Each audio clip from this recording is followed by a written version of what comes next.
Notre invité ce soir est le père André Marie, bénédictin, potier, poète, potier aux mains d'or. Il est aussi maçon, charpentier, et puis potier, évidemment, beaucoup de choses. Il travaille, c'est pour ça qu'il a des mains d'or. Et la nuit aussi, il ne dort pas toujours, et là, il rêve, il écrit. Alors à la demeure à Croix-Ros, dans la Somme où il réside, et il est au service des blessés de la vie, ce n'est pas simple. Il les accompagne au quotidien en partageant leur existence et il est aussi l'auteur de nombreux ouvrages. On se demande comment il fait tout ça. Édité à la demeure, édité maison. Il est aussi en lien, bien sûr, avec le père Pedro à Madagascar, qu'il soutient, avec qui il travaille. Et voilà, et encore un tas de choses. Père André Marie, bonsoir. Bonsoir Chantal, bonsoir aux auditeurs. Et je retirerai une petite phrase que tu viens de prononcer, les blessés de la vie. Oui. Et je dirais que les blessés, ils sont souvent blessants. Oui. Et c'est une loi de la nature. Ils sont comme ça. Ils ne seraient pas blessants s'ils n'avaient pas été blessés. Oui, mais c'est malgré eux. J'essaie de ne plus m'en étonner, et puis de le vivre, et de le vivre pleinement. Entre moi et nous, entre moi et eux. Oui, c'est ce qu'on va dire ce soir, le thème de la soirée, du moi au nous. Alors voilà, c'est tout de suite introduit, ce moi, du moi au nous. Alors, pour quelle raison alors aborder ce thème ce soir, de moi à nous, Père André Marie ? Je crois qu'il y a d'abord un problème de communication. Si on arrivait à exprimer exactement ce qu'on pense, et si l'autre le comprenait. Dans mon enfance, on s'amusait à un jeu. On disait une petite phrase que l'autre essayait de retenir par cœur et qu'il prononçait à l'oreille du suivant, qui le prononçait à l'oreille du suivant. Et puis la phrase qui arrivait au bout, quand on était une trentaine, n'avait aucun rapport avec ce qui avait été dit au départ. Alors que c'était tous des gens remplis de bienveillance et qui ne voulaient pas piéger le voisin. Simplement essayer de se remémorer l'émotion qu'ils avaient reçue. Et le message se transformait quelquefois totalement. Et c'est bien l'image de ce qu'on vit dans au quotidien et en société, enfin partout. Je célébrais il y a quelque temps les mariages de deux gendarmes. Même si c'est la mode maintenant, c'était quand même un gendarme et une gendarmette. D'accord. Et il y avait dans l'assistance beaucoup de képis, d'officiers de gendarmerie, beaucoup de sardines sur les épaules. Et je me suis permis de leur dire, messieurs, vous savez que je serais capable de vous envoyer tous à la retraite anticipée ou au Club Med. Il suffirait que je demande à mes frères, que je demande aux hommes d'être polis, d'être courtois, d'être bienveillants. Il n'y aurait plus d'avocats, il n'y aurait plus de tribunaux, il n'y aurait plus de la nécessité de policiers, il n'y aurait plus de divorces, il n'y aurait plus de disputes. Ce serait la paix dans le monde. Et la paix dans le monde dépend souvent du ton de sa voix. Parce que les mêmes paroles prononcées peuvent être un reproche, peuvent être une remarque, ou même peuvent être un conseil. Tout dépend sur quel ton on les a prononcées. Reproche, remarque, conseil. D'accord, voilà. Il y a aussi le problème de l'écoute. Oui. Non pas écouter ce que l'autre dit, mais ce qu'il a envie de dire, ce qu'il désire dire, quelle est sa pensée profonde. Non pas interpréter ce qu'il a dit, mais imaginer ce qu'il aurait pu dire de meilleur. Parce que pour parler à l'autre, c'est pas pour dire des bêtises. On parle souvent de nos émotions, dans nos réactions. Ah oui, c'est ça, oui, bien sûr. Voltaire avait écrit « J'ai décidé d'être heureux parce que c'est bon pour la santé ». Et si on décidait que c'est bon pour la santé, et si on décrétait d'être bon pour soi, afin d'être bon pour les autres, parce que c'est bon pour le monde. Eh oui, ça propage. Lao Tzu va même jusqu'à dire « Ce que l'on te reproche, cultive-le, c'est toi ». Parce que quand on a tel ou tel défaut, telle ou telle façon d'être, on est tout à fait à l'écoute des autres qui ont la même façon d'être que nous. Il disait aussi, ce que l'on applaudit en toi, c'est ce qu'il y a de meilleur chez l'autre. À chaque fois que je fais une conférence et que ça se termine, comme d'habitude, par des applaudissements, je fais arrêter les gens. Je leur dis, écoutez, je vous félicite. Et les gens ont pour moi un regard étonné. Je dis oui, si vous m'applaudissez parce que vous trouvez que ce que j'ai dit, c'était bon, c'est que vous êtes déjà bon en vous-même. Alors je me vois obligé de vous applaudir moi aussi, et on s'applaudit tous ensemble et réciproquement. Le moi et le nous. Je pense à cette petite fille qui allait se confesser auprès d'un vieux prêtre qui lui dit « Mon enfant, vous parlez haut parce que je suis un peu dur d'oreille. » Et cette petite fille commence à lui raconter ses petits problèmes. J'ai été gourmande, j'ai mangé des bonbons, j'ai pas été gentille avec mon petit frère, j'ai fait ceci, j'ai fait cela.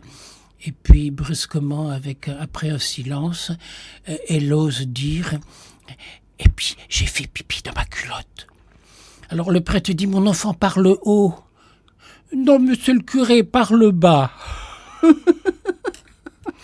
Voilà un problème de communication. Ben oui, ben oui. Eh bien, à la prêtre, le prêtre dit à chaque messe, élevons notre cœur. Si on savait élever le ton de la communication, y mettre de l'amour, de la tendresse, de la bonté, de la patience, oui, on rendrait le monde plus beau. Bien sûr. J'étais récemment, il y a quelques années quand même, à la demande d'un couple dont elle était divorcée.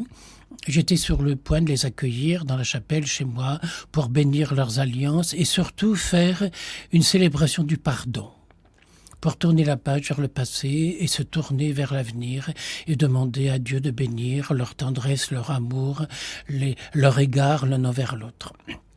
Et j'avais demandé à ces personnes de venir discrètement.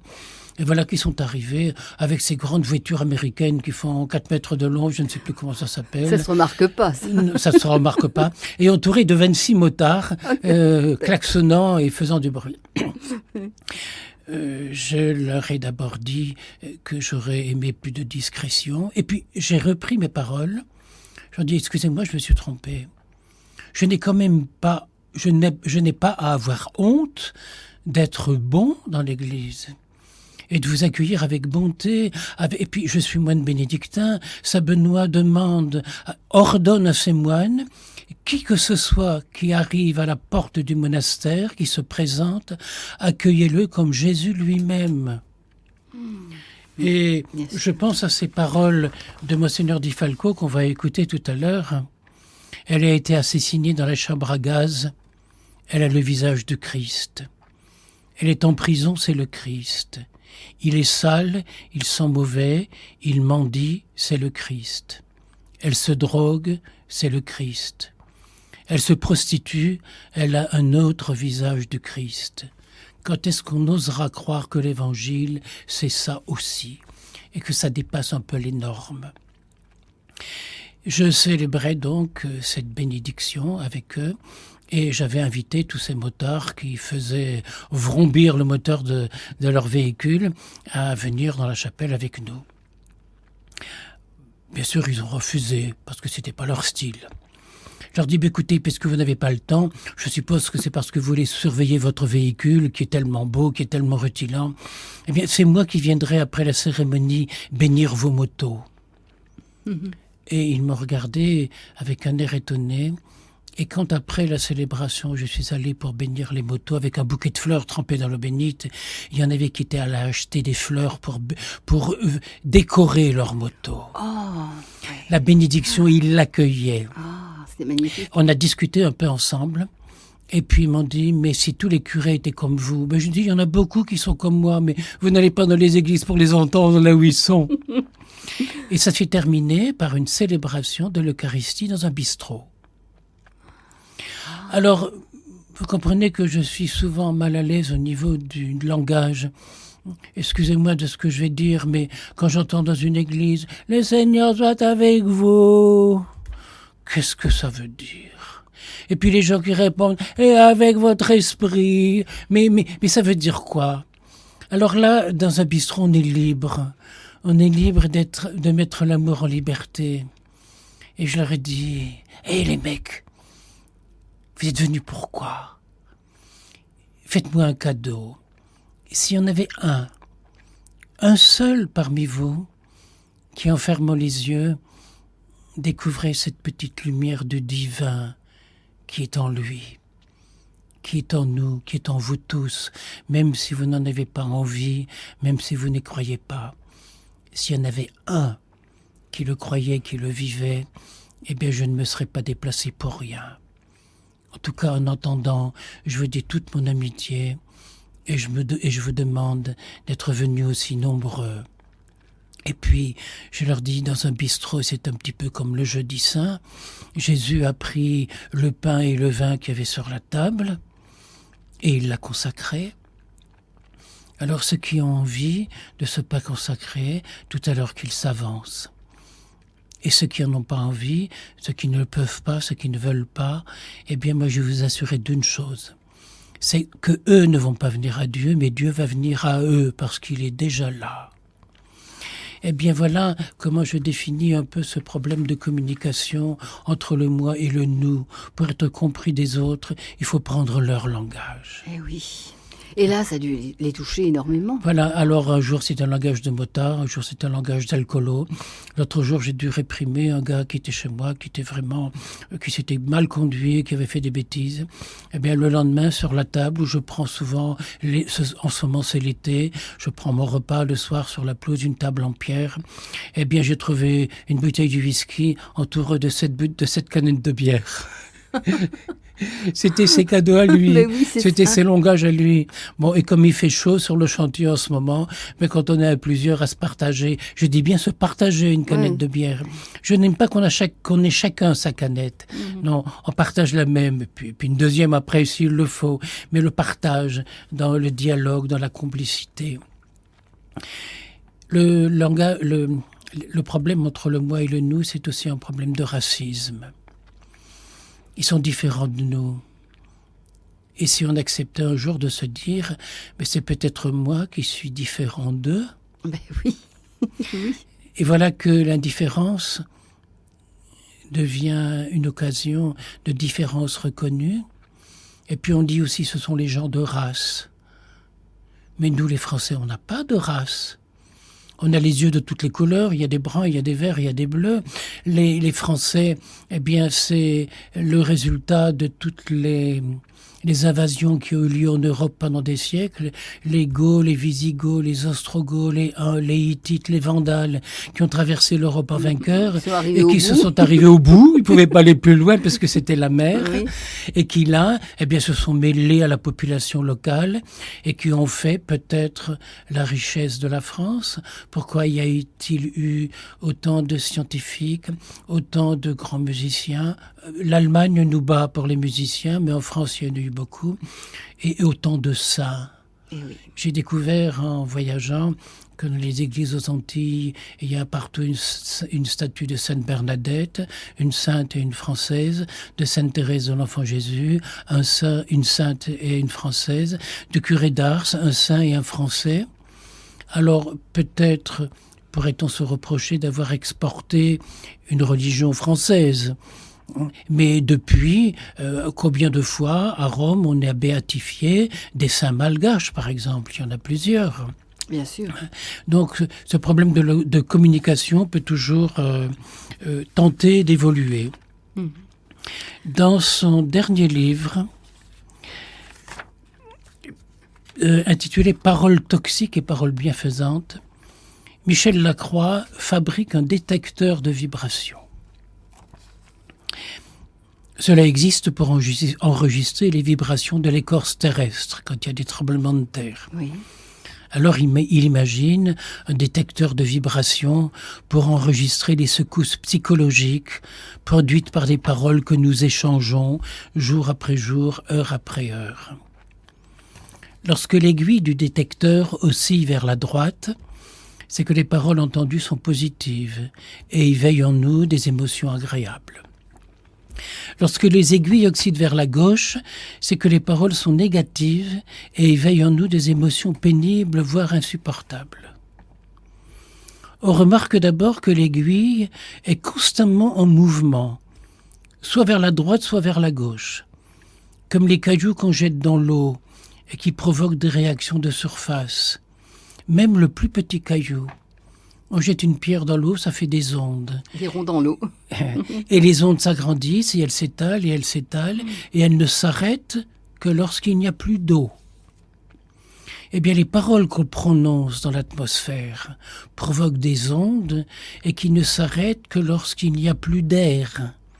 Parce qu'un caillou jeté dans l'eau provoque des ondes à la surface de l'eau. Oui.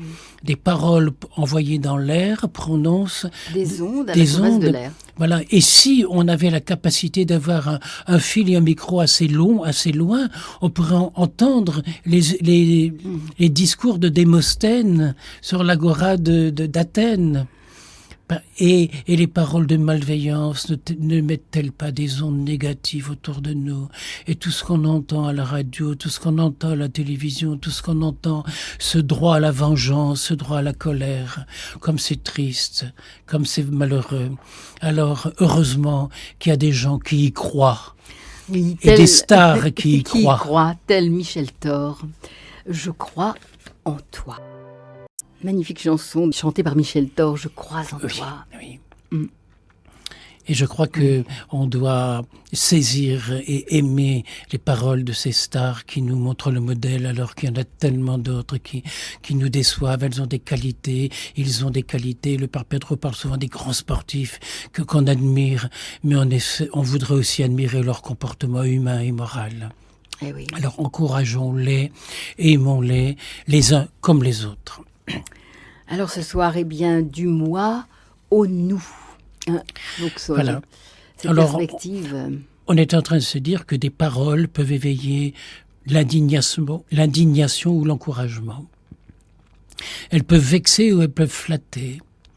Elles peuvent agacer ou détendre. Elles peuvent effrayer ou rassurer. Le ton de la voix est important pour le sens des mots. Selon le temps, une même parole peut être un reproche ou un conseil. Une phrase prononcée en privé ou en public n'a pas le même sens. Toute démotivation peut circuler entre le je et le tu, que ce soit en couple, au travail, entre patron et employé, entre maître et élève, entre le père Jean-Marie, les auditeurs et Chantal. Voilà. Nous sommes différents, nous percevons le message d'une autre façon, mais quand on abandonne à la bonté et à la douceur sa parole, au bout du chemin, il y a de la bonté et de la douceur. Lorsqu'une conversation s'envenime, ce n'est jamais en haussant le ton que l'on pourrait avoir raison, qu'on pourra découvrir la lumière de la vérité. C'est en changeant et en élevant le niveau de la conversation. C'est pas par des preuves matérielles, ce n'est pas par des statistiques, ce n'est pas par des chiffres qu'on prouve qu'on a raison. Mais quelquefois s'arrêter et dire à l'autre « Ah bon, tu crois ? Tu crois vraiment que c'est comme ça ?» Ben tu vois, moi je n'avais jamais imaginé les choses de cette façon-là. Et à ce moment-là, je peux lui dire comment moi je les imagine. Oui, c'est ça. Voilà. Et cette phrase que j'avais écrite, j'en avais même fait une affichette. Le directeur d'une grosse entreprise me l'a demandé et m'a demandé à l'exposer dans son bureau. Et alors, qu'est-ce que ça disait ? Quand on discute à propos des choses, ce n'est pas avec des preuves qu'on cherche à avoir raison, mais c'est en haussant le niveau de la conversation, en se tournant vers la vérité. Et la vérité, c'est toujours du côté de la beauté, de la bonté. Il est important, il est intéressant de pouvoir assister silencieusement à une conversation qui s'envenime entre deux interlocuteurs. La dispute a toujours un point de départ qu'on découvre, et parfois un point de détail anodin. Et voilà que le ton s'échauffe. Chacun défend sa position sans chercher à écouter l'autre. Mais si une parole anodine a été le détonateur, pourquoi une parole apaisante ne pourrait-elle pas mener à un désengagement de la violence ?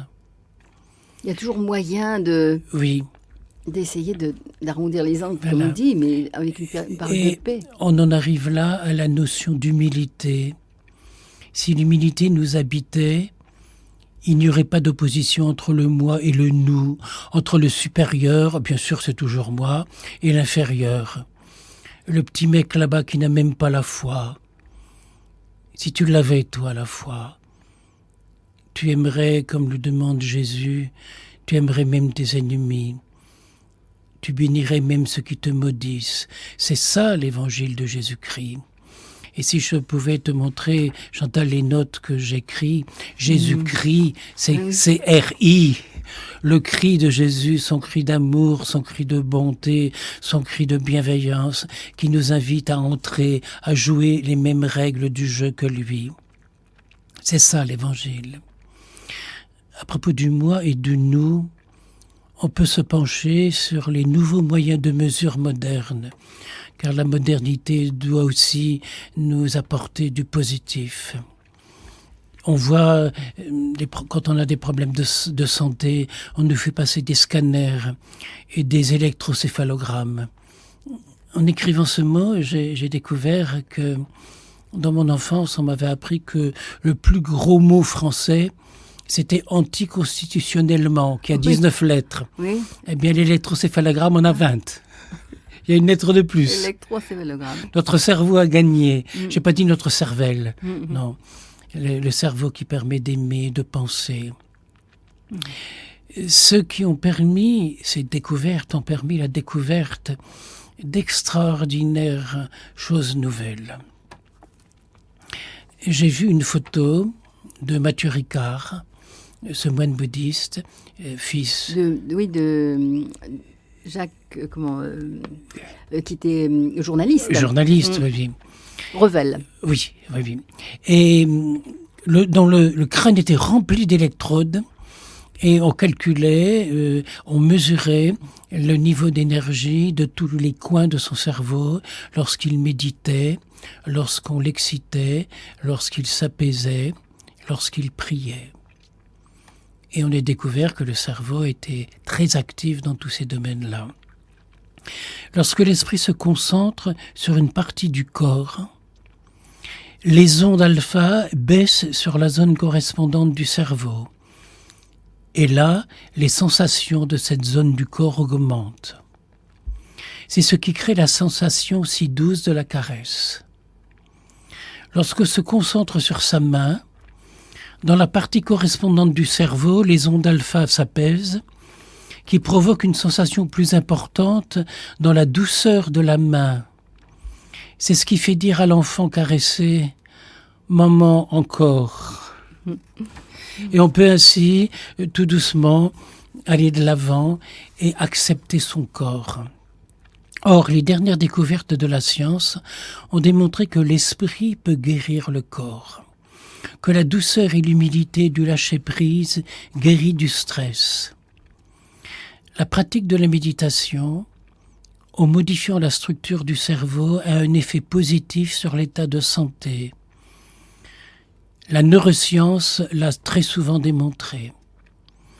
Et je crois que cette neuroscience va faire taire beaucoup de psychiatres.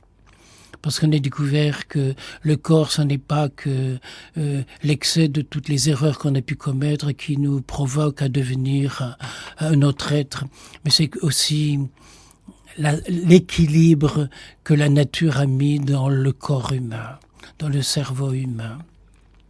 À plus forte raison, ce qui est vrai pour l'individu, puisque des pensées de paix peuvent transformer son mental, son cerveau et donc les réactions de son corps. À plus forte raison, ce qui est vrai pour l'individu l'est pour la relation entre individus. Un apaisement intérieur modifie le ton de la voix, qui modifie le niveau de la communication. Il suffit de comparer le ton de voix des gens en colère et celle des amoureux. On a envie de le devenir en les écoutant. Alors, Père André-Marie, justement, vous écoutant, je me demande, lorsqu'une relation difficile s'établit entre moi et les autres, quelle solution entrevoyez-vous ? Lorsqu'au quotidien, une situation difficile s'envenime, Et Dieu sait si dans le monde moderne, dans les réactions et dans les attitudes qu'on a vis-à-vis de fonctionnaires, vis-à-vis de la fonction publique, la complexité des nouvelles lois qui changent sans arrêt. Lorsque, par exemple, on pose un permis de construire, quand la maison est terminée, les normes ont déjà changé. À l'heure actuelle, il faut une prise de télévision dans chaque pièce de la maison. Mais s'il y a 5 pièces dans ma maison, je ne vais pas avoir 5 postes de télévision. Messieurs, c'est absurde. Il faut autant de prises de courant que de mètres carrés de surface habitable. Il faut autant de prises téléphoniques que de pièces. Et quand on a un portable, on n'a pas besoin de prise téléphonique. Mais c'est comme ça. Et c'est comme ça que ça doit être. Eh bien non, ça ne doit pas. Je vais essayer de... Je ne sais pas comment on peut faire. On peut mettre une fausse prise et le fil n'est même pas branché. Peut-être, ce serait peut-être possible. Donc, la meilleure solution, quand la situation s'envenime, et je dirais la seule solution, c'est le pardon. Parce que pardonner à la bêtise, c'est être soi-même, c'est refuser la bêtise en soi, c'est être plus intelligent. Non pas qu'on nie la difficulté, non pas qu'on oublie le préjudice, non pas qu'on annule la laideur, ce n'est pas possible. Cela serait un non-sens. Mais on met de la beauté au sein de la laideur. On met de l'amour là où il y avait un désir de vengeance. Et je reprends cette phrase de Jésus, citée tout à l'heure. Jésus nous demande d'aimer même nos ennemis. Il nous supplie de bénir ceux qui nous maudissent. Et quand on est dans des difficultés devant des fonctionnaires, souvent je leur dis, mais dites donc, ça doit être dur ce que vous faites. Ça doit être difficile d'accepter le petit chef qui est au-dessus de vous et qui vous oblige à faire ceci ou cela. Il y a quelque temps, on avait changé de véhicule à la demeure, et pour avoir une nouvelle carte grise, j'ai dû aller 16 fois à la préfecture. 16 fois. Oui. C'est effarant. Notamment parce que sur un des papiers, je m'appelais le père André-Marie, et sur l'autre papier, sur mon passeport, c'est Monsieur Foutrin. Fausse identité. Je ne parviens pas, alors que depuis 40 ans, sur l'annuaire téléphonique de la Somme, le père André-Marie est noté, comme ça quand les gens ont besoin d'un mariage, d'un enterrement, d'un baptême, ils regardent l'annuaire, c'est un petit village, et ils découvrent tout de suite père André-Marie. Maintenant, c'est marqué Monsieur Foutrin. Mais personne ne connaît ce monsieur-là. Et donc, j'ai raté des baptêmes, j'ai raté des mariages, j'ai raté des enterrements. Et lorsque j'essaie de demander, de supplier qu'on change de ça, Monsieur fausse identité, vous n'y avez pas droit. C'est fou, c'est complètement... Mais oui, c'est une folie. Ah là là. Oui. Alors, je vais peut-être réussir à faire marquer Père André-Marie Foutrin, peut-être, je ne sais pas. Bah oui. Alors j'ai envie de leur dire à ces fonctionnaires, j'en ai rien à foutre de vos complications, de vos élucubrations. Moi j'ai le droit d'être heureux et j'espère que vous l'êtes vous aussi. Et je vous donne droit au bonheur. Jésus nous supplie de bénir même ceux qui nous maudissent. Il nous demande d'aimer plus, car l'amour est le seul plus qui puisse changer les situations compliquées. Ce n'est pas en discutant, ce n'est pas en imposant ses droits. Non. Je lisais cette nuit les droits de l'homme. Et à l'article 8, je crois, il est dit que personne n'a le droit d'interdire ce que la loi n'interdit pas. Or, quand on voit à l'entrée d'un immeuble interdit aux vendeurs sur la voie publique ou aux mendiants interdit d'accès, ça s'oppose aux droits de l'homme. On a le droit de refuser quand un mendiant nous demande, mais on n'a pas le droit d'interdire à celui qui est dans le besoin de tendre la main. Ben oui. Et j'ai chez moi une pancarte en fonte, toute rouillée, toute percée par la rouille, qui date de plusieurs centaines d'années et qui dit « La mendicité est défendue dans le département de la Somme ». Elle est défendue, mais moi je défends les pauvres. Eh bien oui, elle les défend, ça dépend comment on l'interprète. Ces imbéciles de fonctionnaires ont dit le contraire de ce qu'ils pensaient. Elle est défendue, elle n'est pas interdite. Oui. Et tout le monde s'amuse de voir chez moi cette pancarte qui est là exposée, et toute trouillée, toute... On la défend, justement. On défend. Il y a la porte de Radio Notre-Dame, des Roumains qui sont là sur leur matelas et avec qui je viens de discuter en leur disant quelques petits mots en roumain, notamment Te iubesc, moi je vous aime. Alors aussitôt il y a un sourire. À ce moment-là, on a déjà fait quelque chose. Et puis si on met la main à la poche, ça peut se faire aussi. Mais il faut d'abord rencontrer du moi au nous. Oui, et les rencontrer dans cette relation-là. Saint Paul nous dit que l'amour comprend tout. Que l'amour ne cherche pas à avoir raison. Que l'amour pardonne tout. Il est la seule solution et la plus efficace. L'amour est une libération comme le pardon. Regardez un peu le visage de ceux qui ne veulent pas, qui ne peuvent pas pardonner. Ils sont laids de la laideur ineffacée qu'ils gardent en eux. Ils prennent en eux la laideur du mal et de l'offense, alors qu'ils pourraient tout abolir, anoblir, embellir et enthousiasmer par le pardon. J'écrivais il y a quelque temps, je ne sais plus dans quel livre, mais mes papiers brouillons sur lesquels je prends des notes, bien des textes écrits par derrière. Alors de temps en temps, en les retournant, j'écris sur le côté blanc, et puis je vois que c'est écrit par derrière, et je lis. Puis parfois, il m'arrive de dire, mais c'est pas mal du tout ça. Conscient de cette tendresse créatrice qui fait tourner les mondes, conscient de cette réalité que nous sommes en devenir d'unité dans le grand tout, s'éveillons-nous plus facilement la certitude d'un sentiment infini qui va du moi au nous, de l'appartenance au bonheur et à la lumière. En entendant d'avoir atteint le sommet de ce bonheur, c'est ce que nous propose saint Paul dans l'Épître aux Corinthiens, mais c'est vraiment un sommet. Le sommet de ce bonheur, il y a des marches successives qui nous y mènent, par une autre étape de certitude, celle de la rédemption de toute misère. Et ça va beaucoup plus loin que l'acceptation de la misère. L'amour miséricorde, chacun y a sa place. Et s'il croit l'avoir perdue, il la retrouve. Mais encore faut-il qu'il ait la notion de l'avoir perdue. Parce qu'on ne peut retrouver que ce qu'on a perdu. Oui, bien sûr. Il n'y a rien de pire que quand on rencontre d'anciens camarades qui étaient forts en version latine, en thème, en mathématiques, qui étaient toujours premiers de classe. C'est quelquefois devenu des horreurs dans la vie. Alors que parmi les derniers de classe et les plus petits, il y en a un qui est supérieur, père abbé d'un monastère, il y en a un autre qui est évêque à Taïwan, il y en a un autre qui est un grand.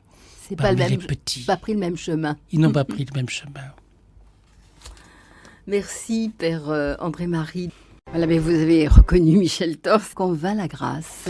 Et sa dernière phrase qu'elle vient de chanter, « Moi sans rien et toi mon tout ». Oui. De moi au nous. Et le nous absolu, c'est le divin, dont nous avons chacun une petite partie en nous. Quand vint la grâce, moi le pauvre, moi sans rien, et toi le tout.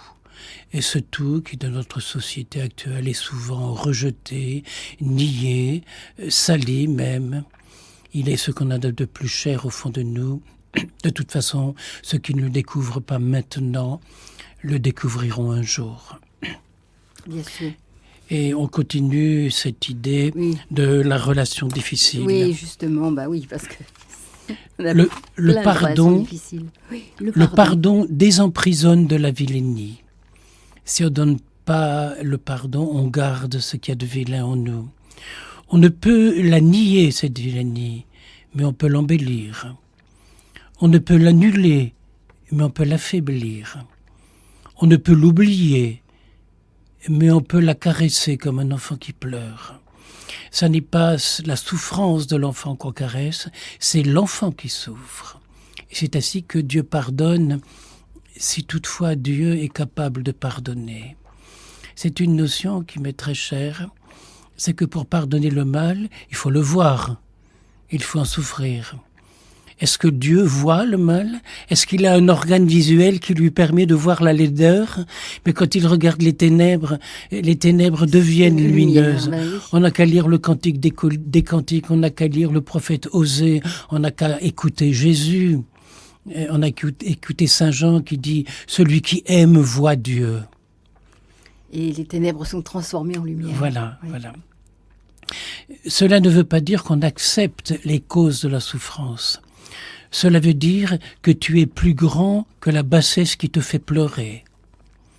On n'est pas d'accord avec la cause de ces larmes, mais on tente de les essuyer, de les adoucir, surtout quand ce sont les larmes des autres. D'ailleurs, on a souvent remarqué que les gens se détournent le visage pour pleurer. Soit qu'ils ont honte de leurs larmes, soit qu'ils ne veulent pas les montrer, soit qu'ils ne veulent pas se montrer agressés à ce point par nous. L'amour est ainsi fait qu'il ne peut accepter le non-amour. Et je dirais, Dieu est ainsi fait qu'il ne peut pas imaginer le non-amour. L'amour comme le pardon sont en fin de compte une réconciliation avec soi-même, autant qu'avec l'autre, avec le fautif, avec la laideur du mauvais. Par et avec le désir de réconciliation avec l'autre, il n'existe qu'une seule solution, la bienveillance et l'amour. Si la faute a été grave, on désire qu'il se repente de son crime. C'est ainsi que la prétendue justice des hommes définit l'acte commis. Ce n'est une condition nécessaire, mais le pardon, lui, permet ou met sur le chemin d'une réconciliation avec soi-même, c'est-à-dire redevenir comme avant l'égarement de la faute. Merci, Père André-Marie. Alors, la relation du moi au nous se conçoit-elle en dehors de l'humain ? C'est Vassili Grossman, dans son livre « Vie et destin », qui raconte l'horreur des camps soviétiques et des enfers de la honte. Il a écrit ce livre il y a bien des années, et en Russie, on n'a jamais voulu le publier parce que ça aurait desservi le parti, ce qui prouve que le parti n'est pas pour la vérité. Or, 40 ans après, il vient d'être publié en Suisse et en russe, et il a été traduit en français. Et Vassili Grossman s'exprime en disant « Le mal est impuissant dans sa lutte contre l'homme. J'ai trempé ma foi et mon âme dans l'enfer, mais ma foi est sortie vivante des fours crématoires. Elle a franchi le béton de la chambre à gaz. J'ai vu que ce n'était pas l'homme qui était impuissant dans sa lutte contre le mal. J'ai compris que c'était le mal qui était impuissant dans sa lutte contre l'homme qui aime. Le secret de l'immortalité de la bonté est dans son impuissance. Elle est invincible. Elle est insensée, plus elle est grande. Le mal ne peut rien contre elle. Les prophètes, les maîtres de la foi et des dogmes, les réformateurs, les leaders, les guides politiques, les gens au pouvoir ne peuvent rien contre la bonté. L'amour humble, aveugle et muet est le sens de l'homme et donne un sens à la relation entre le moi et le nous. Et je me souviens d'avoir, il y a bien des années, j'étais au séminaire et le thème de l'année c'était la vocation. Alors on m'avait demandé de m'exprimer à propos de ma vocation et j'avais convoqué des amis et notamment une petite sœur carmélite. Et on lui avait demandé « Pourquoi vous êtes fait religieuse ?» Elle a répondu « Par amour. » Mais par amour de quoi ? Par amour de la croix ? Mais non, on ne peut pas aimer la croix. C'est ce qui a fait souffrir Jésus. Jésus n'est pas mort pour racheter le péché des hommes, il est mort par amour. Et l'amour rachète le péché, rachète la laideur, rend belle la laideur, l'embellit et la pardonne. Elle avait vraiment bien répondu, hein. Oui. Retourner la situation. Et on en revient à ces découvertes nouvelles de la biologie révolutionnaire d'aujourd'hui, parce que c'est vraiment une révolution. Avant, vous aviez mal à la tête, on vous donnait un comprimé d'aspirine. Maintenant, on se demande pourquoi on a mal à la tête. Au moins, une certaine partie de la médecine qui le fait, avec intelligence et avec amour. Il y a à Strasbourg un professeur de médecine à l'université qui donne des cours de méditation aux médecins qui le veulent. Il y a 3 années de formation pour ça, pour aider les malades. Où ça ? À l'université de médecine de Strasbourg. D'accord. Et on a un regard complètement nouveau sur le monde, spécialement sur toute cette partie du monde qui nous entoure de plus près et qui est le monde végétal. Parce qu'entre le moi et le nous, il y a toute une relation avec le monde qui nous entoure. Ces découvertes réhabilitent la nature dans le monde des vivants, alors qu'on aurait tendance à les ranger dans le monde des inanimés, le végétal. D'ailleurs, le mot végéter semble signifier une vie de bas étage, qui manque de dynamisme, alors que la vie est la caractéristique principale du monde végétal. La grande différence entre le monde animal, dont fait partie l'homme, est que le monde végétal est en fixation. La plante est enracinée en un lieu fixé. Elle a une espèce dont elle ne peut pas sortir. La déraciner et lui causer la mort. Les individus du monde animal ne sont pas fixés. Ils se déplacent à leur guise. Ils choisissent leurs amis, ils choisissent leurs ennemis. Pour les plantes, leurs prédateurs leur est imposé par la nature. Si le monde animal a peur, si l'homme a peur, il s'éloigne du danger. S'il se plaît dans un lieu, il s'en approche. La relation existe entre le moi et le nous. Il semble ne pas exister dans le monde végétal. Mais on vient de découvrir que c'est bien, bien différent. J'ai un ami médecin, Claude, qui m'a expliqué il y a déjà des années une expérience faite. On déposait un œuf, qui est un animal vivant, puisque couvé, il va donner un poussin. L'œuf est un embryon d'animal vivant. On le déposait dans un pot où un arbuste poussait. Donc 2 vivants au contact l'un de l'autre.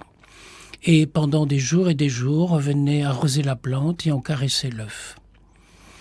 Et la même personne faisait cette démarche. Et cette personne prenait l'œuf, se promenait avec dans la pièce voisine, le caressait et le redéposait au pied de l'arbuste. Un jour, sans prévenir, cette même personne prend l'œuf, le caresse et brusquement dans la pièce voisine, le jette dans l'eau bouillante. Donc le tue. Le fait disparaître.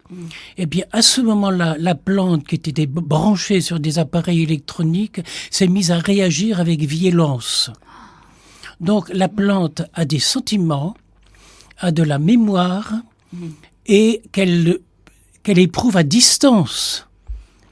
L'homme n'a pas cela. L'homme a la mémoire du mal, la mémoire du bien, mais il ne peut pas improviser.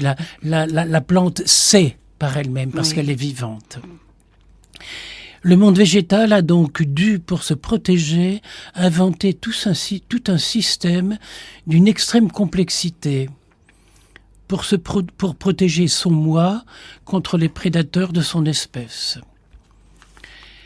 Chez l'animal carnassier qui a besoin de se nourrir des autres, le moi est prédateur du nous. Le lion mange la gazelle. L'homme mange du bœuf et du cheval, même si dans certains aliments, il y aurait eu des embryons de petites traces de cheval, ce qui a provoqué la fermeture d'usines et 600 ouvriers sont au chômage. Mon Dieu, que le monde des humains est bête. Alors que c'était tout à fait mangeable, c'était consommable. Mais c'était pas conforme à l'étiquette. Et maintenant, c'est au nom de l'étiquette qu'on fait mourir des gens et qu'on les met dans la désespérance. Donc, dans le monde animal, le moi est prédateur du nous. Le trait fondamental qui distingue les plantes des animaux est la phytosynthèse, qui permet à la plante d'accéder à l'énergie solaire, la délivrant de son besoin de se nourrir d'autres organismes. Et lorsqu'on brûle du bois dans sa cheminée, ce sont des calories que la plante a empruntées au soleil qu'elle nous rend. L'échange, la relation, oui. La relation du moi au nous. Au nous, oui. L'animal se déplace au gré de ses besoins. La plante est, comme je l'ai dit, fixée au sol par ses racines, mais qui sont aussi sa bouche et son organe d'absorption. Ce sont ces racines qui semblent la limiter. Et elle nourrit et la fait grandir. Qui lui permettent de vivre. Oui. Ce qui explique que les plantes ont davantage de gènes que les animaux. Le riz a 2 fois plus de gènes que l'homme. Et l'homme se nourrit du riz. Étant fixée au sol, la plante a dû, au cours des siècles, développer toute une quantité de systèmes de protection pour protéger son moi des nous prédateurs qui l'entourent. Loin de l'image habituelle que nous nous faisons des plantes, image d'objets inertes qui leur collent à la peau, la science moderne, à ce jour, a détecté dans le monde végétal plus de 700 capteurs sensoriels, alors que l'homme n'en a que 5, l'ouïe, l'odorat, le toucher, la vue et le goût. Seulement. Un grand merci, Père André-Marie. Ce soir, en compagnie du Père André-Marie, bénédictin, potier, poète, eh bien, nous évoquons justement ce passage, cette ouverture du moi au nous. Oui, au monde. Au monde. Au monde entier. Oui. À l'universel. Oui. À l'instant, je disais que nous avons 5 sens pour découvrir le monde. Mais les plantes, les animaux, la matière a des capteurs sensoriels bien plus nombreux. Ils sont mécaniques, ils sont chimiques, ils sont lumineux, ils sont thermiques. Les plantes détectent la longueur d'onde, les ultraviolets, les infrarouges, que nous ne voyons même pas, et quantité d'intensité si faible qu'elles nous sont imperceptibles. Je prends comme exemple les chrysanthèmes. Depuis toujours, depuis notre enfance, les chrysanthèmes fleurissaient pour la Toussaint. Parce que ces plantes sont ainsi faites qu'elles ont besoin d'autant d'heures de lumière et d'autant d'heures de ténèbres pour que la fleur s'épanouisse. Ah oui. Et lorsqu'on a découvert ça, maintenant, de façon artificielle, en imposant à ces plantes le même nombre d'heures de lumière et de ténèbres, on arrive à faire fleurir des chrysanthèmes n'importe quand. C'est quand même une découverte, ça prouve qu'il y a des normes dans la nature auxquelles nous n'avons pas le droit de nous opposer, sinon nous déséquilibrons cette nature. Or, déséquilibrer la nature, c'est entrer dans ce propre déséquilibre. Tout enfant, j'aimais caresser les pétales des roses, arrêter mon regard à ce qu'elles sont, les comparer à ce qu'elles étaient hier et imaginer ce qu'elles seraient demain. Et voilà que 50 ans après, j'ai fait des expositions de photos où je montrais une fleur sous 4 aspects différents. Le petit bourgeon, la fleur qui commençait à sortir un petit pétale qui montrait sa couleur, la fleur épanouie et la fleur fanée, mais qui en fait est le fruit. Parce que c'est lorsque la fleur se fane qu'on peut récupérer la graine. La fleur, qui est un sexe, fleurit pour donner son enfant. Ah oui. Et j'aime faire des expositions de photos où on voit les 4 éléments, l'évolution, la vie, enfin, en quelque sorte. On pourrait imaginer la main d'un bébé, la main d'un adolescent, la main d'un ouvrier et la main du vieillard. Les âges, les 4 âges, oui. je veux dire. Je me souviens d'avoir, il y a bien des années, été invité par une association à faire une exposition de photos sur les mains. parce qu'ils avaient appris que j'étais potier, que j'étais sculpteur, mes mains travaillaient beaucoup. Et je leur ai dit, mais écoutez, je fais un voyage à Madagascar, et si vous voulez, je vais photographier là-bas des mains. Et j'ai pu sortir une collection de photos extraordinaires. La main de cette vieille femme de 112 ans, la main d'un bébé, la main d'un forgeron, la main des travailleurs agricoles, la faucille à la main dans la rizière. Et lorsque je suis rentré, j'ai téléphoné à ceux qui m'avaient proposé cette exposition, qui me l'avaient demandé. Et ils m'ont répondu, mais on vient d'apprendre que vous êtes curé. J'ai dit oui, je suis prêtre, je suis moine bénédictin. Ah mais c'est pas possible, parce que cette exposition se fait dans un lycée laïque. Parce qu'il y a des mains de laïcs et des mains qui sont pas laïques. La bêtise. Hein, la bêtise. Ça me fait penser aussi à ce peintre qui venait de retirer ses tableaux dans un salon, une crêperie tenue par Benoît, et j'étais invité à exposer mes sculptures juste après lui. Nous avions passé 1 heure ensemble à prendre un petit repas dans cette crêperie et le peintre de me dire « Heureusement mon père que j'ai retiré mes peintures avant que vous n'arriviez. Je ne savais pas que vous étiez prêtre, mais heureusement que je les ai retirées. » Je dis « Mais pourquoi monsieur, elles n'étaient pas belles vos peintures ?» Il me dit « Si, je crois qu'elles sont belles, mais c'était des nus féminins. » J'ai dit « Monsieur, rassurez-vous, c'est le bon Dieu qui a commencé. » Pourquoi voir le mal là où c'est beau, là où ça peut être beau? Pourquoi interpréter?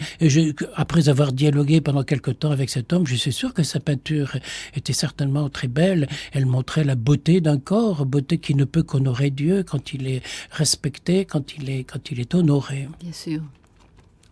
Donc tout enfant, j'aimais caresser les fleurs et voilà qu'on m'a demandé de faire une exposition de photos, l'évolution d'une fleur. Or, les savants m'apprennent 50 ans plus tard, que les plantes réagissent aux effleurements. D'ailleurs, le mot effleurer, c'est caresser la fleur. Mais oui. Je caressais les pétales. Et les plantes détectent le monde en attouchement, réagissent à nos sentiments. Il y a des gens qui ont la main verte. Oui. Donc, voilà, il y a quelque chose qui se... communique. Qui se passe. Je connais une mamie qui fait refleurir les orchidées. Alors je n'ai pas beaucoup le temps de m'en occuper. Quand une orchidée a fini sa floraison, je la lui donne et elle les fait refleurir. J'ai rencontré des amis qui se disaient thérapeutes de la nature.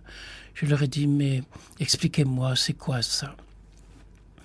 J'avais été très touché parce que c'est une période de ma vie où j'étais extrêmement fatigué. Et un ami qui est thérapeute m'avait invité pour son anniversaire. En fait, il me faisait un piège.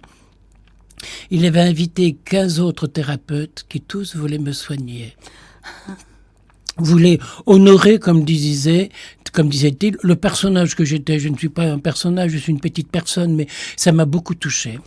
Et comme je leur posais la question de savoir comment vous soignez, vous, comment vous soignez, et vous, qu'est-ce que vous faites? Une vieille dame qui était russe m'a dit, moi je soigne en priant Jésus, parce que tous les matins, je le vois apparaître sur le mur de ma chambre. Et il est souffrant. Alors je lui dis que s'il est souffrant, il a aussi le devoir d'être guérissant.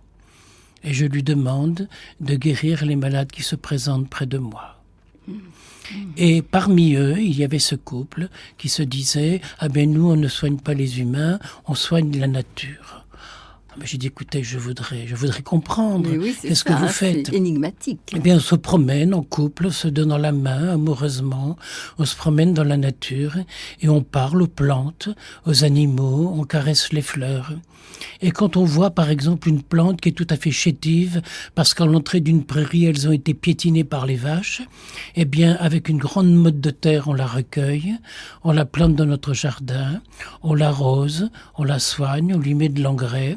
Et quand l'année suivante, elle a repris sa forme primitive, tout épanoui, on va la remettre dans la nature, là où elle était, mais un petit peu plus loin, pour que les pattes de vache ne l'écrasent plus. Oh, c'est beau.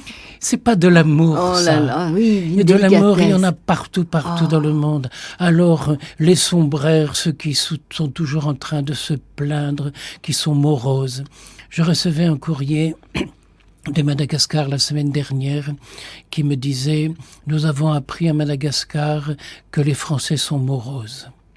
Or, chez nous, il y a eu un cyclone qui a dévasté, qui a arraché la toiture de la plupart des maisons, de la mission, de l'église et des maisons, des petites cases des particuliers. Il y a eu les sauterelles qui ont dévoré une grande partie des récoltes. Et il y a des enfants qui meurent de maladies qui ne sont pas du tout mortelles, mais parce qu'ils sont sous-alimentés. Mais chez nous, il n'y a pas de morosité. Quelle leçon on reçoit d'eux. Et voilà encore, c'est le nous qui s'adresse au moi. C'est le contraire. Oui. Il y a des gens qui ont la main verte, et j'ai rencontré des amis qui l'avaient, qui étaient des amoureux de la nature, donc des amoureux du Créateur. Si tu savais regarder toute chose aujourd'hui, avec le regard et l'intérêt que tu portes à ce que tu aimes, tu réveillerais en toute chose et en chacun tout l'amour endormi.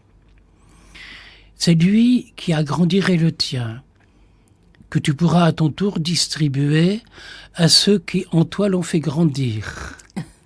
Voilà, c'est comme ça que ça se propage. La relation du moi au nous. Oui. Il existe un dialogue entre la fleur et le bourdon et l'abeille, qui ne se pose jamais sur une fleur artificielle, pourtant qui a la même couleur. Oui. Les plantes émettent des vibrations et des odeurs qui attirent les prédateurs de leurs prédateurs. Je prends un exemple. Le prédateur du rosier, c'est le puceron. Oui. Eh bien, la rose émet des odeurs et des parfums qui attirent les coccinelles qui dévorent les pucerons. C'est magnifique. Comme la nature est belle. Oh, oui. Et si on écoutait la nature, j'ai l'impression qu'il n'y aurait plus de guerre, il n'y aurait plus de... Elles n'ont pas que leurs épines pour se défendre. Hein, non. Comme dit le petit prince. J'ai remarqué qu'on a fait depuis quelque temps des roses greffées artificiellement et qui n'ont pas d'épines. Eh bien, elles n'ont pas non plus d'odeur, celles-là. Elles ne sont pas normales. Elles sont selon la norme des hommes, mais non pas selon la norme de leur espèce. Or, l'amour, c'est la norme de toute espèce d'être créée. Dans la pierre, il y a une conscience minérale. Dans la plante, il y a une conscience végétale.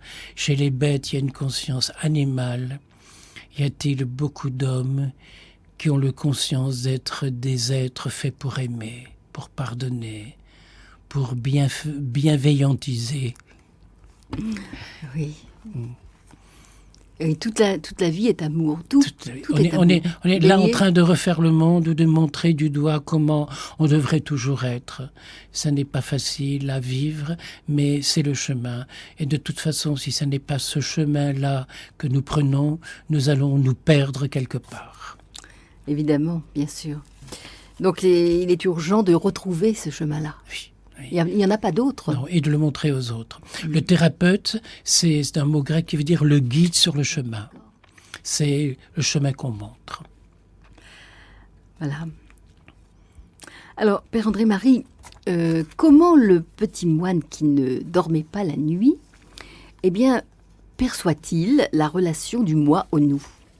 Est-ce que la nuit, il cogite, il sent, On dit la nuit porte conseil, mais je crois que la nuit, on voit les choses avec plus d'émerveillement, mais aussi les douleurs avec plus de virulence.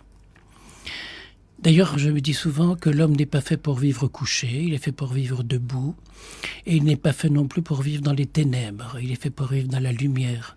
Or, quand on est couché et dans les ténèbres, on est fait pour dormir. Et quand on est couché dans les ténèbres et qu'on ne dort pas, c'est pas toujours facile à vivre. Alors le petit moine, lui, il se lève, qu'est-ce qu'il fait ? Durant la nuit, le petit moine se permettait de poser des questions au bon Dieu. Seigneur, pourquoi m'avez-vous dit d'aimer tous mes frères les hommes ? J'ai essayé, vous savez, mais vers vous je reviens effrayé. Seigneur, j'étais si tranquille chez moi, dans ma cellule de moi, je m'étais organisé, je m'étais installé à l'intérieur de moi. Mon intérieur était meublé de grégorien, je m'y trouvais bien. Seul, j'étais d'accord avec moi-même. À l'abri du vent, de la pluie, de la boue, des bruits du monde, pur, je serais resté dans ma tour d'ivoire, dans ma cellule. Mais à ma forteresse, Seigneur, vous avez découvert une faille. Vous m'avez forcé à ouvrir ma porte. Et comme je le disais tout à l'heure, saint Benoît demande aux moines d'accueillir qui que ce soit, comme Dieu lui-même. Comme une rafale de pluie en pleine face, le cri des hommes m'a réveillé. Comme un vent de bourrasque, une amitié m'a ébranlé. Comme s'insinue un rayon de soleil, votre grâce m'a inquiété. J'arrête ce texte du petit moine qui ne dort pas la nuit pour rappeler un souvenir. Il y avait chez moi une petite fille, la fille de Jean-Pierre Bansirvin. Elle était assise dans un coin, ses parents étaient absents et je m'occupais d'elle. Et par la porte, il y avait le trou de la serrure et il y avait un rayon de soleil qui passait. Ah. Et comme il y avait de la poussière dans la pièce, eh bien, on voyait le rayon de soleil. Et la petite essayait de l'attraper. Or, quand elle mettait sa main, elle cachait le rayon de soleil, il n'y avait plus rien. Ben oui. Elle retirait sa main. Et de nouveau, le rayon de soleil était là. Elle voulait le reprendre. Et elle jouait avec le soleil. Oh, c'est beau. Et brusquement, elle a éclaté de rire. Elle aurait pu pleurer aussi parce qu'elle non, elle a éclaté. Elle a choisi d'éclater de rire. Elle a plus de 20 ans maintenant. Je voudrais, si je la vois, lui raconter ce souvenir. Si elle doit s'en souvenir. Peut-être pas. Oui. Mais en tout cas, son papa s'en souvient parce que je lui ai souvent raconté. Et Jean-Pierre viendra une prochaine émission chanter avec nous. D'accord. J'ai eu le malheur de laisser ma porte ouverte. Imprudemment que j'étais, Seigneur, maintenant je suis perdu. Dehors, les hommes me guettent. Quand je suis à Madagascar, à Antsirabe comme à Bourse, comme à Tananarive, il peut y avoir 10, 15, 20 mendiants qui me poursuivent en me tendant la main, en me demandant, en suppliant. Je vais là-bas pour donner, pour aimer, mais on peut pas donner à 15 personnes. C'est pas possible dans la rue. Et si on sort de l'argent, ben, il faut se disputer. C'est pas facile d'aimer les pauvres. Je ne savais pas qu'ils étaient si proches. Dans cette maison, dans cette rue, dans ce bureau, mon voisin, mon collègue, mon ami. Dès que j'ai eu entrevers la porte, je les ai vus, la main tendue, le regard tendu, l'âme tendue, quêtant comme des mendiants aux portes des églises. Les premiers sont rentrés chez moi, Seigneur. Il y avait tout de même un peu de place dans mon cœur. Je les ai accueillis, je les ai soignés, je les aurais bien cajolés, frisés, mes petites brebis à moi, mon petit troupeau. Vous auriez été content, Seigneur. En eux, par moi, vous étiez bien servis, bien honorés, proprement, poliment. Jusque-là, c'était raisonnable. Mais les suivants, Seigneur, les autres hommes, je ne les avais pas vus, les premiers les cachaient. Ils étaient plus nombreux, ils étaient plus miséreux encore, ils m'ont envahi sans crier gare. Il a fallu se resserrer, il a fallu faire de la place chez moi, pour toi, pour eux. Maintenant, ils sont venus de partout, par vagues successives, l'un poussant l'autre, bousculant l'autre. Ils sont venus de partout, de la ville entière, de la nation du monde, innombrables, inépuisables. Ils ne sont plus isolés, mais en groupe, en chaîne, liés les uns aux autres, mêlés, soudés, comme des morceaux d'humanité. Ils ne sont plus seuls, mais chargés de pesants bagages, bagages d'injustice, bagages de rancœur et de haine, bagages de souffrance et de péché. Ils traînent le monde derrière eux, avec tout son matériel rouillé et tordu, ou trop neuf et mal adapté, mal employé. Seigneur, ils me font mal. Si tu savais, mais tu le sais combien ils sont encombrants, ils sont envahissants, ils ont trop faim, alors ils me dévorent. Je ne peux plus rien faire. Plus ils entrent, plus ils poussent la porte et plus la porte s'entr'ouvre. Ah, Seigneur, ma porte est toute grande ouverte. Je n'en puis plus, c'est trop pour moi. Ce n'est plus une vie. et ma situation, et ma vocation, et ma tranquillité, et ma liberté, et moi. Seigneur, j'ai tout perdu, je ne suis plus à moi, il n'y a plus de place pour moi chez moi. Et au moment de s'endormir, le petit moine a entendu une voix douce qui lui disait « Ne crains rien, petit moine, tu as tout gagné. Car tandis que les hommes entraient chez toi, moi, ton Père, moi, ton Dieu, je me suis glissé parmi eux en me cachant dans leur misère pour ne pas t'effrayer de ma splendeur. » Ah, c'est magnifique. Ce texte a été un peu inspiré d'un texte que j'avais lu il y a longtemps de Michel Coist. Oui. Mais à ce moment-là, je n'avais pas encore ouvert mes portes à la misère et ce texte, je ne l'avais pas bien compris. Je me disais, mais non, quand on est bon, il y a autour de nous de la bonté. Quand on fait du bien, on vous fait du bien, ce n'est pas toujours vrai. Je dirais loin de là.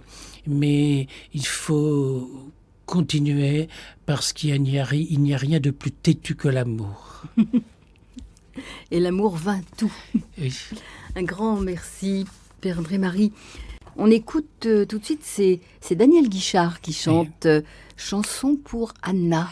Anna, c'est Anne Frank, oui, dont il a lu le journal et qui se cachait dans un grenier et dont il est dit « Elle avait découvert un jardin fleuri, un monde d'odeurs tout en couleurs, alors qu'elle était dans la plus grande peur, dans la détresse et dans la misère.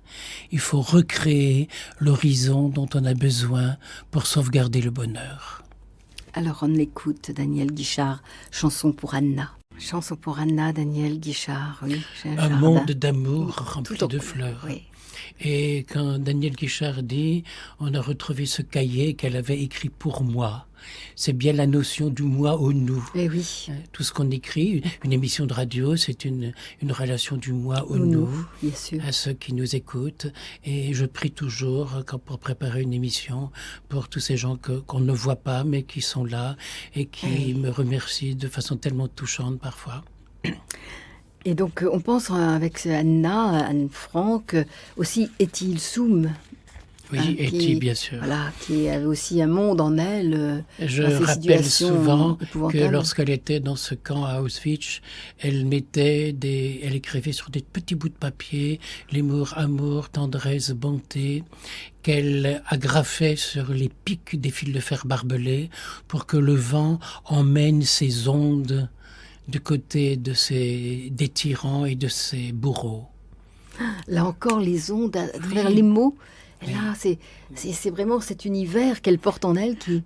On vit dans un monde de vibrations qui nous est inconnu, alors qu'on s'attache à des riens, à des détails, Je dis souvent, quand on discute ou quand on dispute, c'est toujours pour des détails de la vie.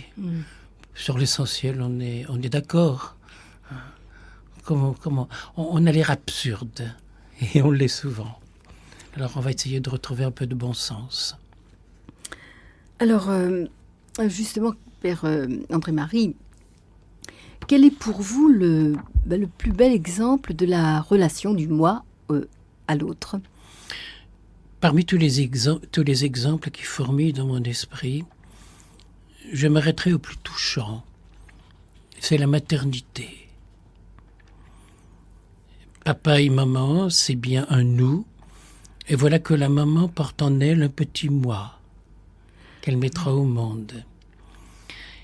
L'enfant attaché par le cordon ombilical à sa maman, c'est bien un nous, mais au bout de 9 mois, il deviendra un je, un moi unique, issu d'un nous.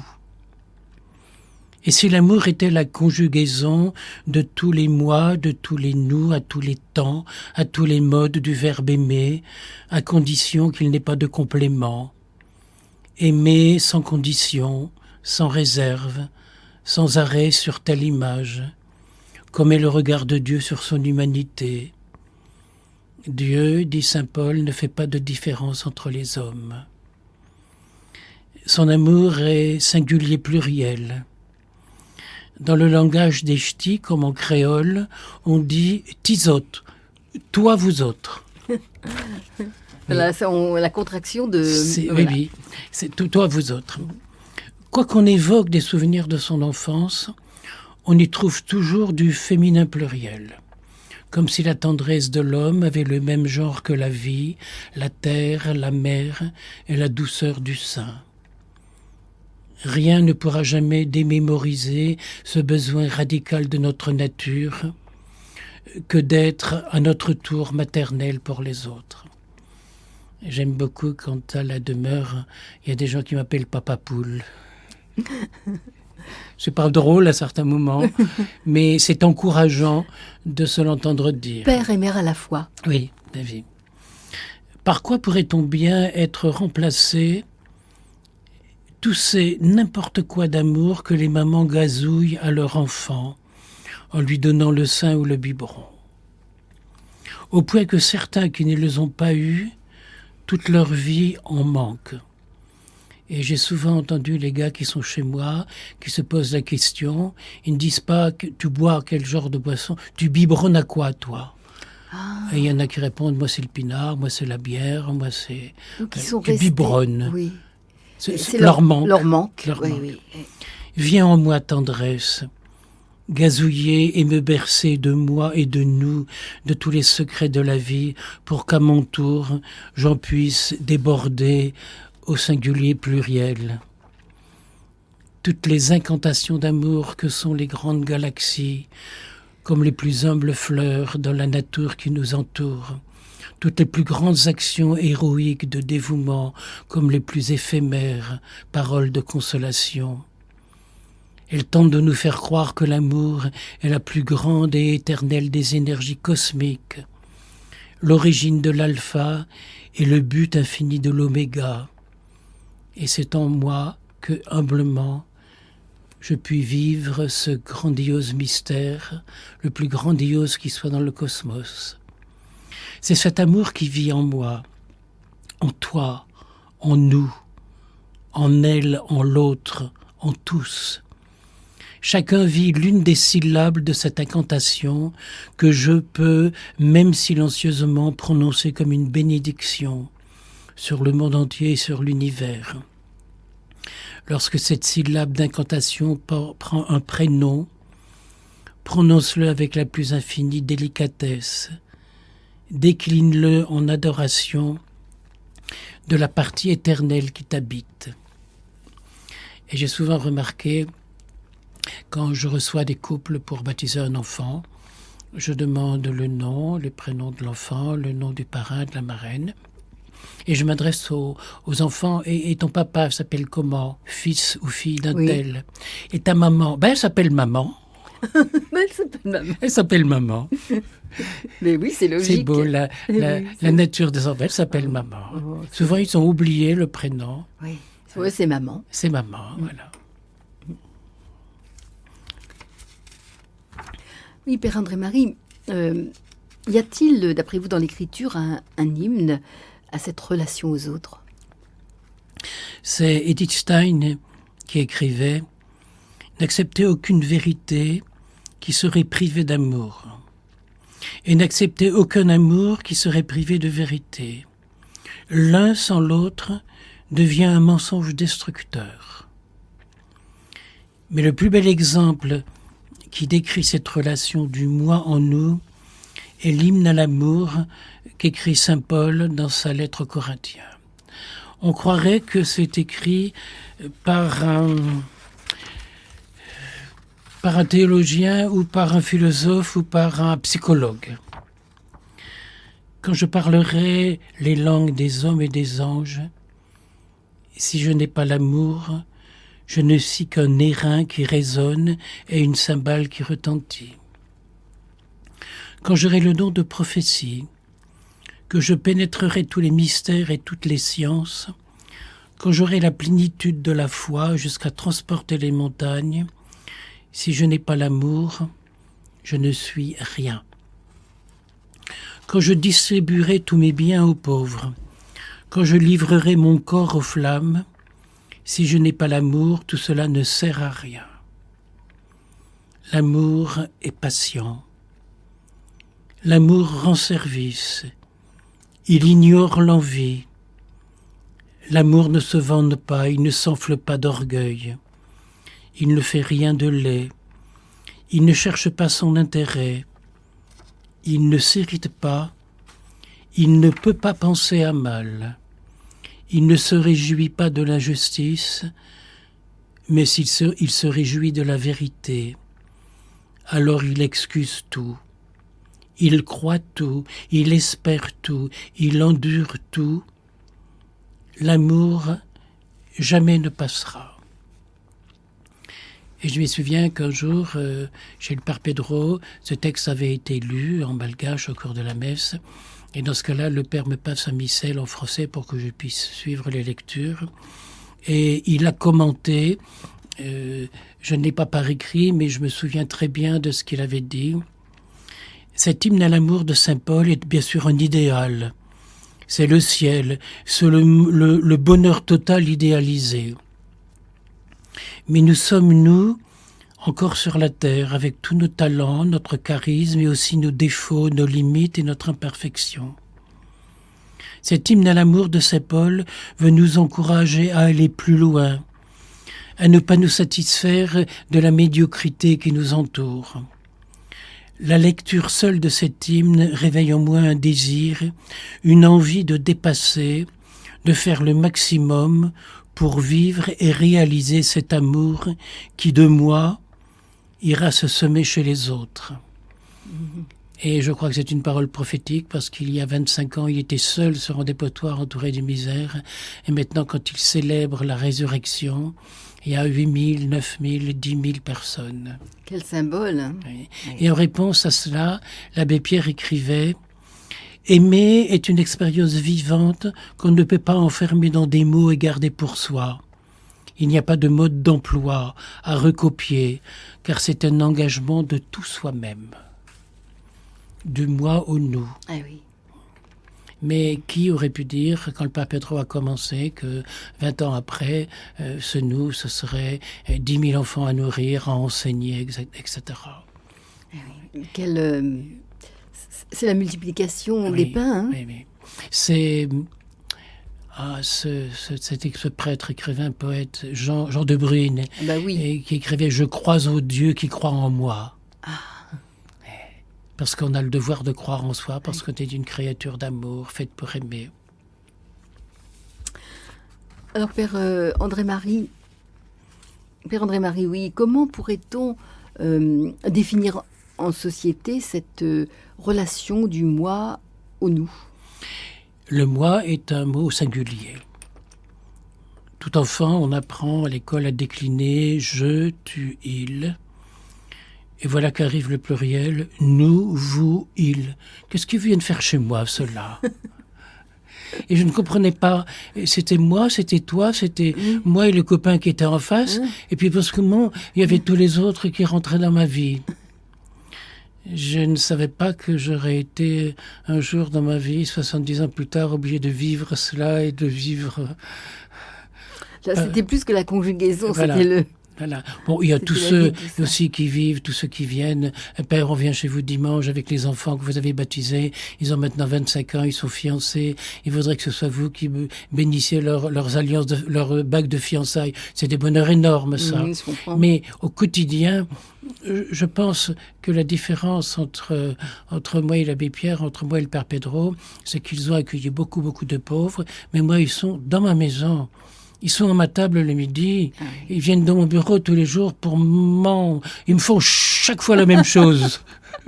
Chaque fois. Ah oui. Ce matin encore, j'étais à bout quand notre est venu. J'ai dit tout à l'heure, attends, tu verras. Bon, j'ai décliné mon amour comme d'habitude, mais je l'ai fait attendre un petit peu quand même. On ne peut pas qu'il trouve que la bonté, c'est normal et c'est un dû. Surtout, oui, c'est ça. C'est pas un dû. Oui, alors comment justement faire pour que ce soit reçu comme quelque chose qui n'est pas dû. Malheureusement, il y a Jésus qui a dit dans l'Évangile, c'est la mesure que tu auras eue pour les autres avec laquelle tu seras mesuré toi-même. Mais c'est impossible, une phrase comme ça à vivre. C'est beau quand on le lit dans la vie des saints, mais quand il faut le vivre, mon Dieu, c'est quelquefois terriblement difficile. Et puis, ça éloigne aussi des gens qui voudraient m'aider, mais qui ne peuvent pas supporter ça, et qui me le reprochent parfois. Oh, ben c'est de toute façon... Vous savez pas ce qu'on me reprochait dans le temps, je l'ai déjà dit à Radio Notre-Dame, on disait, oh, ce pauvre père André Marie, de toute façon, il faut lui pardonner, il est au mieux avec l'abbé Pierre. C'est tout ce qu'on trouvait à dire. Mais c'était une belle référence. Et maintenant, je dis, j'étais au mieux avec l'abbé Pierre. Mais vous l'êtes toujours. Mais oui. D'une autre façon, mais... Si je crois savoir peut-être un peu qui je suis, je ne sais pas grand-chose de qui tu es, encore moins de qui il est. Mais dès qu'arrive le pluriel, tout change. Nous, c'est le moi mêlé à tous les autres moi du monde. Ça devient déséquilibrant. Nous, c'est le moi qui prend conscience qu'il est une partie du tout.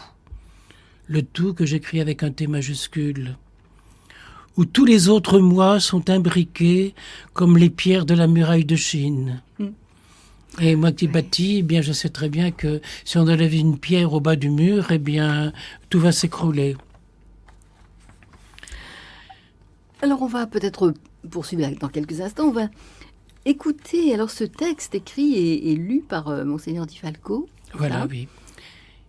C'est donc « Je cherche ton visage ». Oui, ce visage chez les pauvres, un visage qui ne se reconnaît pas, mais qu'on doit reconnaître. Et c'est pas facile.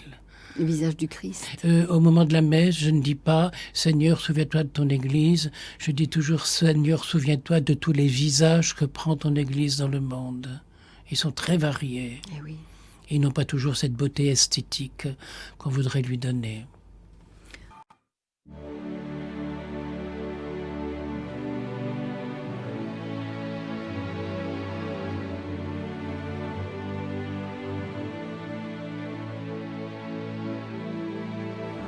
Je cherche ton visage, Seigneur. Ne me cache pas ton visage. Elle a été assassinée dans les chambres à gaz. C'est le Christ. Il porte des guenilles, c'est le Christ. Elle est en prison. C'est le Christ. Il est immigré. C'est le Christ. Je cherche ton visage, Seigneur. Ne me cache pas ton visage. Elle agonise sur son lit de souffrance. C'est le Christ. Il est sale, il sent mauvais, ils m'ont dit. C'est le Christ. Elle se drogue. C'est le Christ. Il est battu à mort. C'est le Christ. Je cherche ton visage, Seigneur. Ne me cache pas ton visage. Elle a faim, il a soif. C'est le Christ. Il est condamné à mort. C'est le Christ. Elle se prostitue. C'est le Christ. Il a été torturé. C'est le Christ. Je cherche ton visage, Seigneur. Ne me cache pas ton visage. Il est homosexuel, sa famille l'a chassé. C'est le Christ. Elle est séropositive. C'est le Christ. Il hurle la colère de ses pourquoi. C'est le Christ. Elle a tenté de se suicider. C'est le Christ. Je cherche ton visage, Seigneur. Ne me cache pas ton visage. Seigneur, comment te reconnaître sous le visage défiguré de chacune de ces personnes malmenées, méprisées, cassées? Tu as donné ta vie pour elles. Avec toi, l'amour est écartelé sur la croix. Mais nous ne voyons plus tes membres transpercés sur deux bouts de bois, aveuglés que nous sommes par l'habitude de la croix. Ton chemin est celui de tout homme, chemin de croix, chemin de mort. Il peut devenir chemin de vie. Mettre ses pas dans tes pas sur ton chemin de souffrance, c'est se laisser entraîner vers la lumière de la résurrection, où l'amour crucifié devient amour transfiguré. C'est magnifique, hein? J'ai envie de dire à Monseigneur Di Falco, qu'est-ce que vous écrivez bien, qu'est-ce que vous le lisez bien, mais qu'est-ce que c'est difficile à vivre au quotidien, parce que les autres vous le reprochent, les bien-pensants. Ah, oui, c'est difficile à vivre, mais j'ai envie de dire, ils mourront pas. Je vais essayer de continuer. Avec lui? Oui. Ah, c'est cela. Pour le rencontrer. Père André-Marie, je voulais vous demander quelle différence voyez-vous entre le moi et le nous? Vu de l'extérieur, être jeune et vivre avec des vieux pourrait paraître pénible. De même qu'être vieux et vivre avec des jeunes pourrait être insupportable. Mais cela est une vue de l'extérieur, une vue de dissociation, alors que vu de l'intérieur, le jeune pourrait profiter de l'expérience, de la sagesse, de l'ancien, et l'ancien du bonheur de faire profiter de ses expériences. Ce qui désunit, unit, écrivait Héraclite. Ce qui change, c'est ce qui se transforme. Ce qui se transforme, c'est ce qui dure, en prenant une autre forme. Ce qui dure en prenant une autre forme, c'est ce qui s'enrichit, c'est ce qui s'augmente. La vie est un échange. Un échange est toujours un enrichissement. C'est la jalousie qui est un appauvrissement. La jalousie s'appauvrit du bonheur de l'autre qu'elle transforme en valeur vis-à-vis de soi. Quand quelqu'un a plus que moi, il m'arrive souvent d'ailleurs de dire aux gens « Vous avez été jalousé dans la vie ?»« Ah oui, on en a beaucoup souffert. » Mais vous aviez eu tort, parce qu'on ne jalouse que ce qui est bien et ce qui est réussi. On ne jalouse pas ce qui est mal et ce qui est raté. Et cette relation entre le moi et le nous prend tous les aspects, mais quand on peut y mettre de l'émerveillement, de l'enthousiasme, mais même quand il n'y en a pas de la part de l'autre, eh bien on a gagné. Et comme le dit souvent le Père Pedro, il faut pas écraser les autres quand on joue au football. Il suffit de gagner 1-0. On a gagné, on a tout gagné. Et le 0, c'est la bêtise, c'est la banalité, c'est la fadeur ambiante. Et le 1, eh bien, c'est le petit peu d'amour que je peux tenter de mettre tous les jours au quotidien dans ma vie. Il y a cette phrase, rares sont les phrases de l'Évangile qu'on dit à toutes les messes. Il y a les paroles de la consécration, mais il y a aussi, Jésus dit à ses apôtres, je vous laisse la paix, je vous donne ma paix. Et le texte liturgique dit, ne regarde pas nos péchés. Moi, je corrige un peu parce que pour beaucoup de gens, pour beaucoup de jeunes, qu'est-ce que ça veut dire? Ne regarde pas nos péchés. Mais je dis, ne regarde pas nos incapacités, nos infidélités, nos impossibilités, nos petits énervements. Est-ce que ce n'est pas ça, le péché quotidien en nous, qu'on devrait demander par le baptême, le péché d'origine, cette faiblesse humaine qui fait qu'on est ainsi fait, alors qu'on est fait pour la grandeur. Mais cette grandeur, ce n'est pas un absolu, c'est la petitesse de l'absolu, c'est la faiblesse. Et dis seulement une parole, et je serai guéri. Et on est fait pour être guéri et pour guérir les autres. Et le pardon est sans doute souvent la meilleure façon de guérir, de se guérir et de guérir le mal, de l'embellir. D'aider l'autre à guérir. Oui. Parce que si on l'accuse, je ne pense pas que ça serve à quelque chose, sinon à culpabiliser l'autre et à se croire supérieur. De quoi peut-on accuser quelqu'un? On peut lui pardonner ses erreurs. On peut l'inviter à se corriger.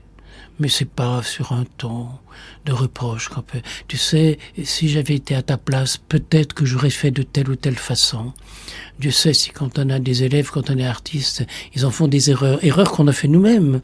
Et souvent, je leur dis, tu sais, dans le temps, j'avais fait la même chose que toi et j'ai découvert que c'est pas comme ça qu'il fallait faire.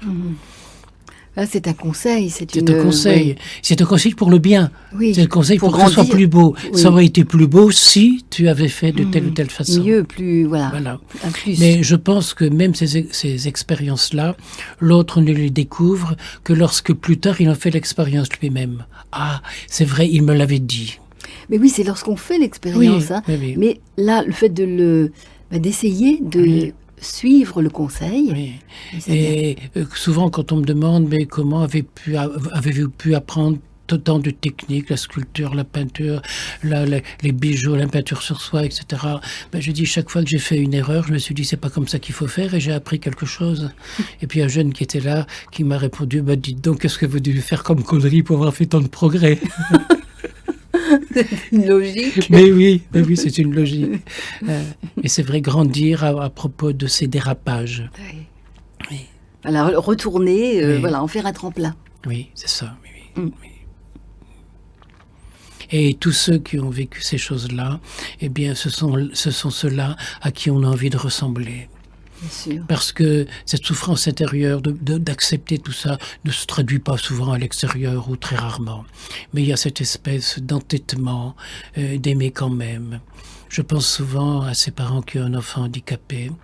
Un couple d'amis, quand leur enfant est venu au monde handicapé, je leur ai demandé d'être le parrain de ce petit, parce que ce petit n'avait qu'un bras, or mon papa n'avait qu'un bras.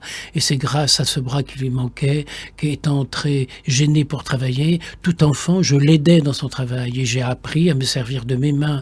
Et quand on sait se servir de ses mains, eh bien, sans aucun orgueil, sans vanité, on peut dire je sais tout faire, puisque j'ai des mains habiles. J'ai des mains. Mon père a donné une intelligence à mes doigts. Oui, voilà. c'est ça. Oui. Or, s'il n'avait pas eu cet handicap, je n'aurais pas eu ces qualités-là. Et j'ai dit à ses parents, votre enfant handicapé, mon père avait plus que les autres, votre enfant n'a pas moins que les autres, il aura plus. Et j'ai demandé à être son parrain. Oui. Et le jour de son baptême, quelque temps après, ses parents, en reprenant un peu cette idée, ils avaient déjà plusieurs enfants qui étaient charmants, que je connais bien, mais on dit dans l'église, notre petit Cyril nous a déjà apporté plus que les autres réunis. Ah oui, oui. C'est ça l'amour de Dieu. Oui, bien sûr. Dieu ne rejette pas quelqu'un parce qu'il est en difficulté, au contraire. Au contraire, bien sûr. Oui, il s'appuie sur lui, il croit en lui. Je crois en Dieu qui croit en moi. Père André-Marie, l'âge établit-il une différence entre le moi et les autres? Oui, parce qu'il est une loi de la nature. Mais justement, aimer, c'est aller plus loin que les lois, parce que les lois sont des impératifs négatifs. Il n'y a que dans l'Évangile qu'il y a des impératifs positifs. Dans la loi française, on n'a pas le droit de faire ça, on n'a pas le droit de faire ça, on n'a pas le droit de faire ça. Et quand on a obéi à toutes les lois, on n'a pas pour autant droit à avoir la médaille. On a le droit de ne pas aller en prison. Tandis que l'Évangile, lui, est un impératif positif. Tu aimeras ton prochain comme toi-même. Tu ne jugeras pas. Et puis, c'est un impératif que, en grammaire, il faudrait l'appeler un futur de désir. Tu aimeras. C'est pas tu aimeras plus tard. Non. C'est un futur, mais que tu dois pratiquer tout de suite maintenant. Il y a là, les lois de la grammaire ne peuvent pas obéir aux lois de l'amour et de l'amour évangélique. C'est pas, ça les dépasse de beaucoup. De même que dans la Bible, quand il est dit au propos du buisson ardent que Abraham entendit une voix, Moïse entendit une voix qui dit « Je suis celui qui suis ».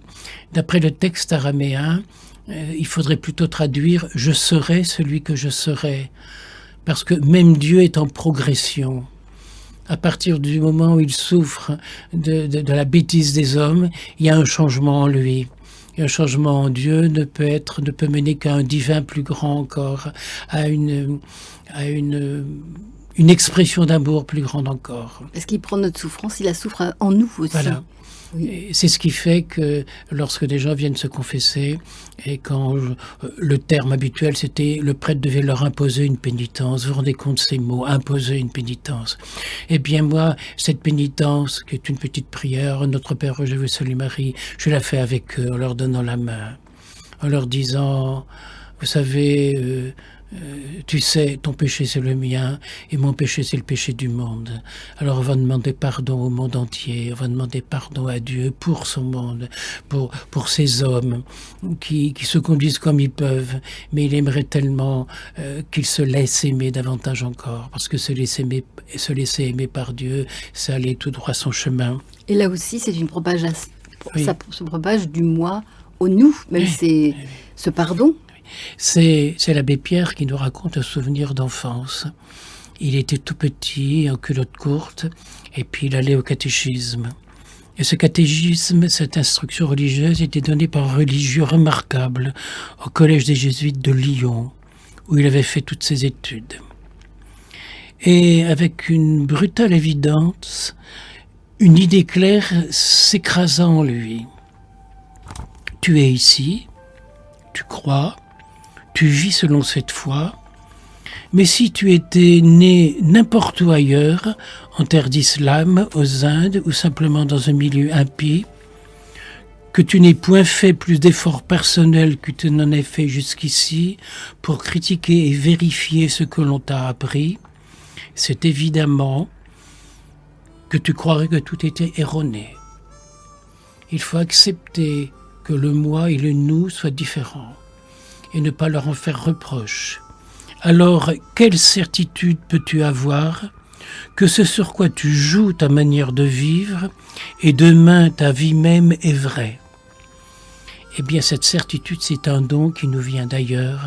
Ce n'est pas une certitude mathématique, c'est la foi, c'est l'amour que Dieu crée en nous, c'est cette ressemblance qu'on désire avoir pour lui.